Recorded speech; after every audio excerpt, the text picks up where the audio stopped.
Bonsoir et bienvenue dans la couverture complète de la Liga, Ligue, Bundesliga et la Serie A italienne par JK Sports TV en français.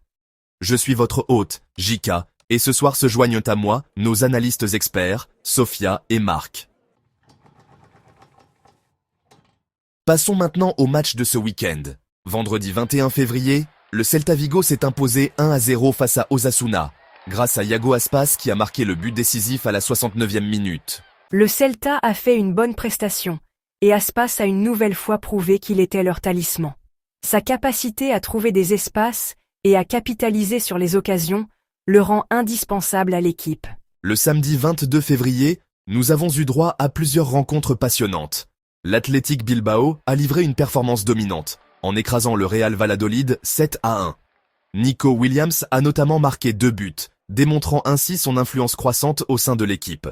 L'Athletic a montré toute sa puissance offensive. Nico Williams a fait preuve d'une vitesse et d'une finition exceptionnelles et la cohésion de l'équipe dans le dernier tiers du terrain a submergé la défense de Valladolid. Dans un autre match, la Real Sociedad s'est imposée 3-0 face à Leganés. Arsène Zakarian a ouvert le score en début de match, donnant le ton du match. Le but de Zakarian en début de match a été crucial. Il a permis à la Real Sociedad de contrôler le rythme et de jouer avec confiance. La domination du milieu de terrain s'est fait sentir tout au long du match. Le dimanche 23 février, le Real Madrid et Gérone ont disputé une rencontre de prestige. Le Real s'est imposé 2-0 grâce à une superbe reprise de volée de Luka Modric en première mi-temps et à un but de Vinicius Junior en fin de match. Cette victoire permet au Real Madrid d'égaliser le nombre de points de Barcelone en tête du classement. Modric continue de défier l'âge avec ses performances. Son but a été une preuve de sa technique et de sa vision. La persévérance de Vinicius Junior a porté ses fruits et il est encourageant de le voir sur la feuille de match après plusieurs occasions manquées. Dans d'autres résultats, Getafe a perdu 1-2 contre le Real Betis, avec Isco marquant 2 fois pour le Betis, dont un penalty. La renaissance d'Isco est remarquable. Sa créativité et son sang-froid sont essentiels pour le Betis, et il devient un élément central de son milieu de terrain. La VAR a connu une semaine plus calme, mais a tout de même eu une influence sur les résultats. La victoire 4-3 de Villarreal contre le Celta Vigo aurait notamment pu se solder par un match nul 3-3 sans l'intervention de la VAR. Le rôle de la VAR reste essentiel. Si elle vise à garantir l'équité, ces décisions peuvent avoir un impact considérable sur le résultat des matchs, comme l'a montré le jeu de Villarreal. En ce qui concerne le championnat, Barcelone, l'Atlético Madrid et le Real Madrid sont au coude à coude, séparés par un seul point. La course au titre s'intensifie à l'approche du point culminant de la saison. C'est l'une des saisons les plus disputées de ces dernières années. Chaque match est crucial, et les meilleures équipes ne peuvent se permettre aucun faux pas. C'est tout pour le résumé du week-end de la Liga de cette semaine. Merci à Sophia et Marc. Passons directement au résumé du week-end de la 23e journée de Ligue 1. Vendredi 21 février. Rennes 1-0 Reims. Rennes s'est imposé de justesse 1-0 face à Reims, grâce à un penalty transformé en début de match par Arnaud Kalimuendo à la 10e minute. Rennes a fait preuve d'une défense solide tout au long du match. Le sang-froid de Kalimuendo sur penalty a été louable, et cette victoire permet à Rennes de rester en lice pour les places européennes. Reims a eu du mal à percer la défense rennaise. Il va falloir qu'il fasse preuve de plus de créativité dans le dernier tiers pour renverser ce genre de match. Samedi 22 février, Lille 2-1 Monaco. Lille a battu Monaco avec une victoire 2-1. La performance de Lille face à Monaco a été impressionnante. Les joueurs de Lille ont su capitaliser sur leurs occasions et ont su maintenir leur ligne défensive sous la pression. Monaco sera déçu du résultat, surtout après s'être créé plusieurs occasions. Leur finition les a déçus. Saint-Étienne 3-3 Angers. Saint-Étienne et Angers se sont livrés un match nul, divertissant 3-3. Le tirage au sort a permis de mettre en valeur le meilleur du football offensif. Cependant, les deux équipes devront s'inquiéter de leur faiblesse défensive. Un match palpitant pour les neutres, mais les deux managers analyseront leur configuration défensive pour éviter de concéder autant de buts à l'avenir. Auxerre 3-0 Marseille. Auxerre a surpris Marseille avec une victoire 3-0. La victoire d'Auxerre face à Marseille a été la surprise du week-end. La défense marseillaise a été inhabituellement poreuse et Auxerre en a profité. Le manque de cohésion défensive de Marseille était flagrant. Les attaquants auxerrois ont su exploiter les espaces avec efficacité. Dimanche 23 février. Nantes 3-1 Lens. Nantes a battu Lens 3-1. La victoire de Nantes face à Lens est une victoire de prestige. Les Nantais ont dominé le milieu de terrain et ont été efficaces devant le but. Lens a semblé en retard et n'a pas su faire face à l'intensité nantaise. Victoire méritée pour les locaux. Le Havre 1-4 Toulouse. Le Havre s'incline 1-4 face à Toulouse. Toulouse a réalisé une performance exceptionnelle à l'extérieur. Marquer 4 buts à l'extérieur n'est pas rien, cela met en valeur ses prouesses offensives. La défense du Havre a été mise à mal à plusieurs reprises. Il va falloir qu'il se ressaisisse et s'attaque rapidement à ses problèmes. Strasbourg 0-0 Brest. Strasbourg et Brest se sont contentés d'un match nul 0-0. Les deux équipes ont eu des occasions mais ont manqué de précision. Un résultat juste, mais les deux équipes le verront comme une occasion manquée. Des performances défensivement solides, mais les unités offensives doivent être plus incisives dans le dernier tiers. Nice 2-0 Montpellier. Nice s'est imposé 2-0 face à Montpellier. Nice a contrôlé le match du début à la fin. Son milieu de terrain a dicté le rythme et les attaquants ont su répondre présents quand il le fallait. Montpellier n'a pas su gérer le pressing niçois et ses transitions rapides. Victoire méritée pour Nice. Lyon 2-3 Paris Saint-Germain. Le week-end s'est terminé par une rencontre palpitante entre Lyon et le Paris Saint-Germain. Le PSG s'est imposé 3-2 grâce à un doublé d'Achraf Hakimi et un but d'Ousmane Dembélé. Hakimi a été exceptionnel. Non seulement défensivement mais aussi en attaque. Ces 2 buts ont été déterminants pour assurer la victoire du PSG. Lyon a fait preuve de résilience, notamment avec des buts en fin de match, mais la qualité du PSG a été au rendez-vous. Ce match souligne la domination du PSG en championnat cette saison.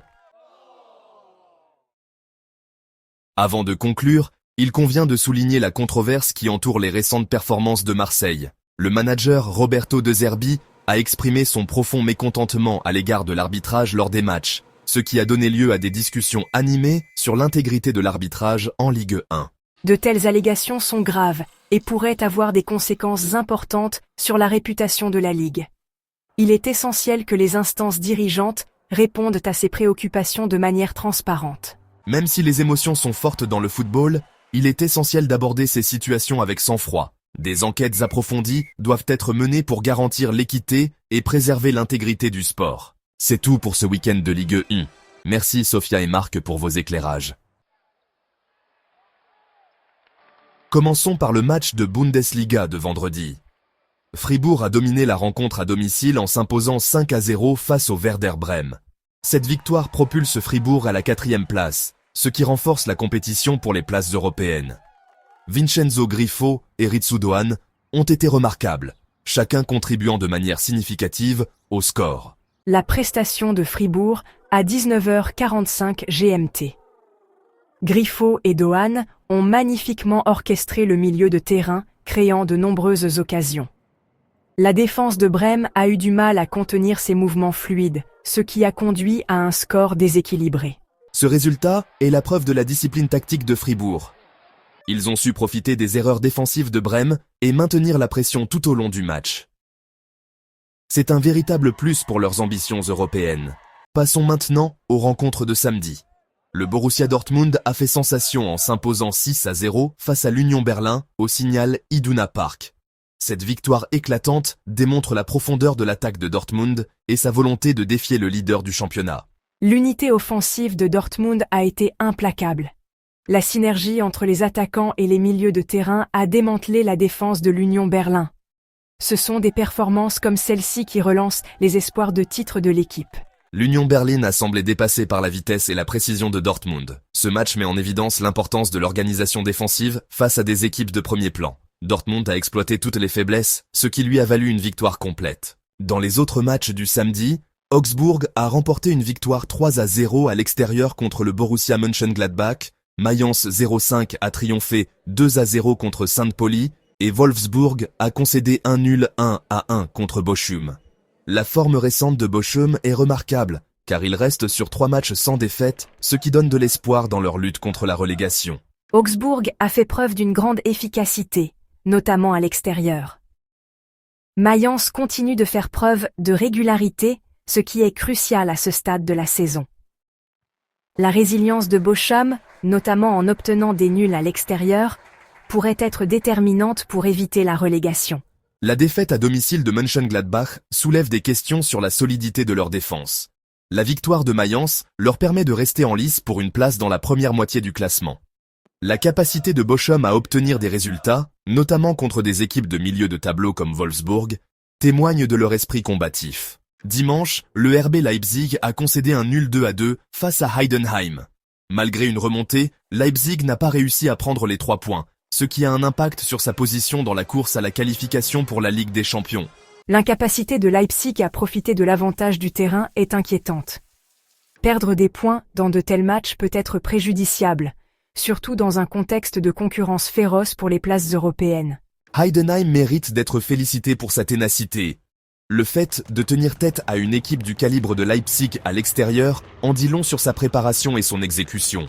Le week-end s'est terminé par une victoire écrasante 4-0 du Bayern Munich face à l'Eintracht Francfort, qui a conforté son avance en tête du classement.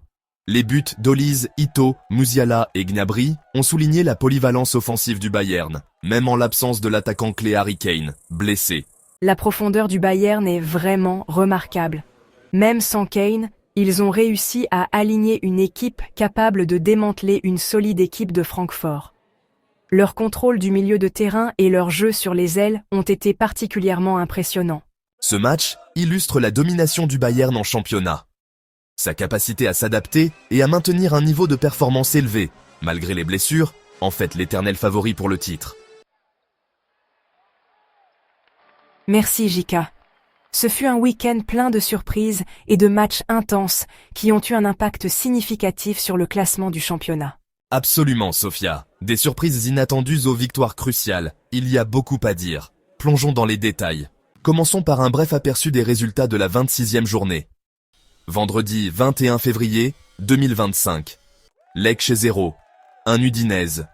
Samedi 22 février 2025. Parme 2. 0. Bologne. Venise.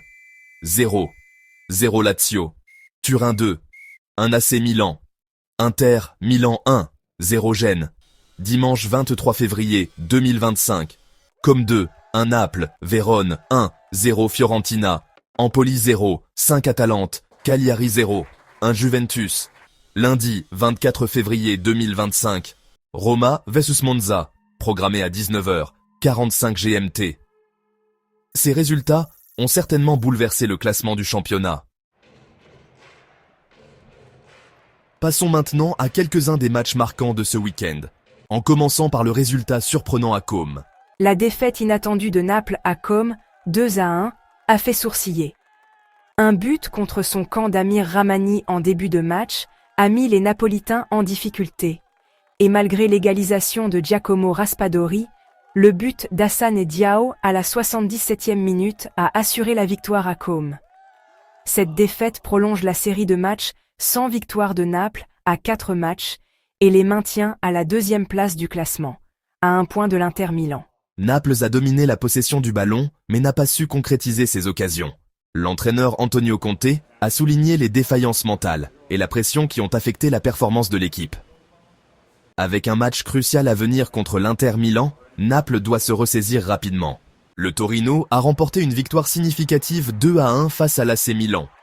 Un but contre son camp de Malik Thiaw en début de match a donné l'avantage au Torino, et malgré l'égalisation de Tijani Reinders pour Milan, Gvidas Gineitis a redonné l'avantage au Torino peu de temps après.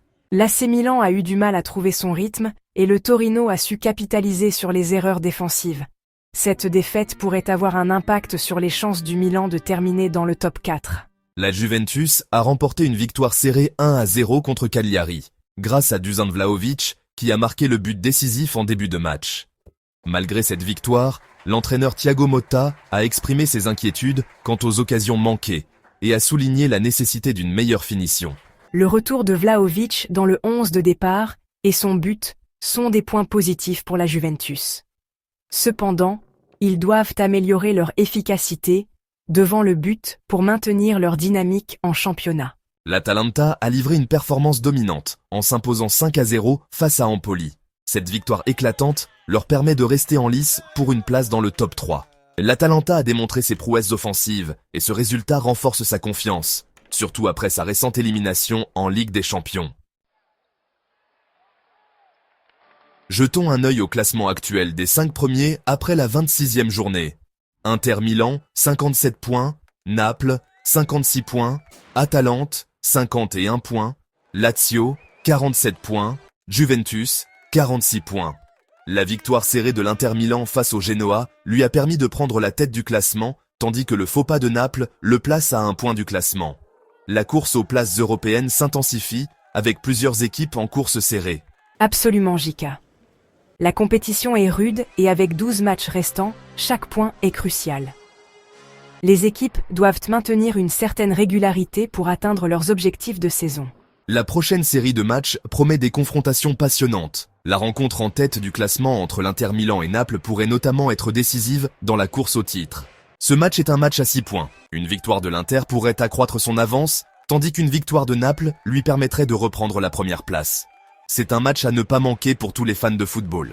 La Juventus a également un match difficile à jouer face à une équipe de Turin en pleine renaissance. Compte tenu de leur performance récente, ce derby turinois pourrait être très disputé. Ceci conclut notre analyse approfondie de la Liga de la Ligue 1 et de la Serie A de ce week-end. Merci, Sophia et Marc, pour vos précieuses informations. Merci, Jika. Ce fut un plaisir de discuter de ces matchs passionnants. Toujours un plaisir. J'attends avec impatience les prochains matchs. Rejoignez-nous la prochaine fois sur JK Sports TV pour toutes les dernières nouvelles sur la Liga, la Ligue 1, la Serie A et la Bundesliga. La bataille pour les places européennes s'intensifie et la lutte pour la relégation devient plus désespérée. Aimez, partagez, abonnez-vous à notre chaîne. Jusqu'à la prochaine fois, restez passionnés par le football.